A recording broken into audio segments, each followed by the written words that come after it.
Homer's letters home add unsettling nuances to the story. At the time of her murder, Homer was working as an au pair in America for a Boston area family.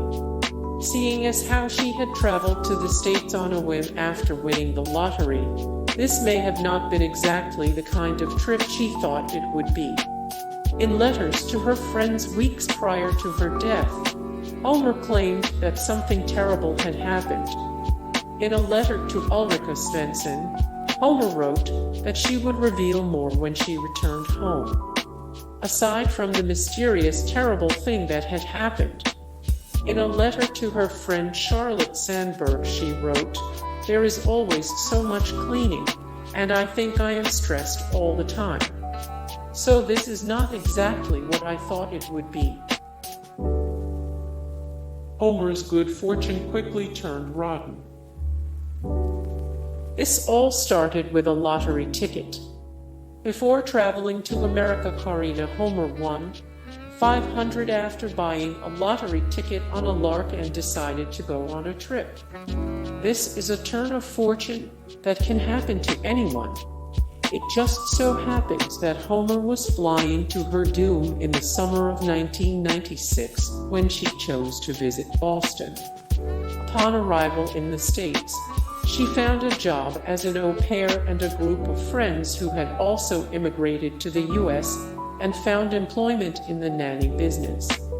Homer's employer didn't just give her a job. He allowed her to stay in his loft on the weekends so she could get away from work for a while. It's terrible that such good luck could so quickly turn to misery. Homer's case is an impossible investigation. Multiple investigators in the Homer case have noted that the reason no one's been charged in the murder is that there's no crime scene. There may be suspects, but without the physical evidence that can be obtained at a crime scene, there's no way to pin anyone down. The only piece of evidence that the police were able to snag was a partial fingerprint found in the garbage bag that held her upper body, and the rope marks on her neck which caused her strangulation. David Meyer, a partner at the law firm Todd and Welch, spoke to the Boston Globe about how this case still haunts him. There's no ability to determine with any definite basis how she was killed, why she was killed, where she was killed. Never mind who killed her.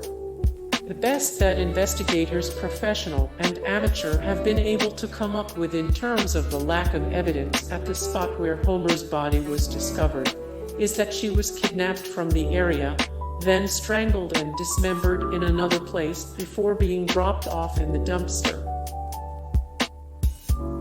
The night of her disappearance.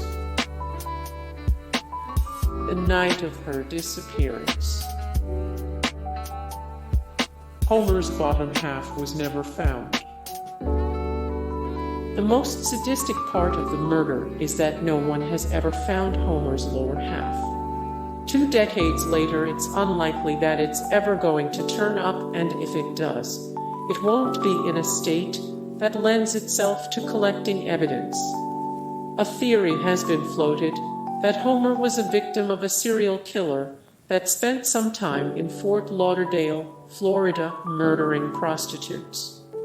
The serial killer's aim was to find a young, slender woman with blonde hair and cut her body in half before leaving them in the dumpster. It could be a coincidence that Homer's murder fits this description like a glove, or it's possible that a Florida serial killer went up to Boston for a long weekend. The top half of Karina Holmer's body was found in a dumpster. The top half of Karina Holmer's body was found in a dumpster. Hey guys, thank you so much for the support and likes and comments down below, and also thank you so much for watching, and I look forward to see you in the next video. Then take care, bye.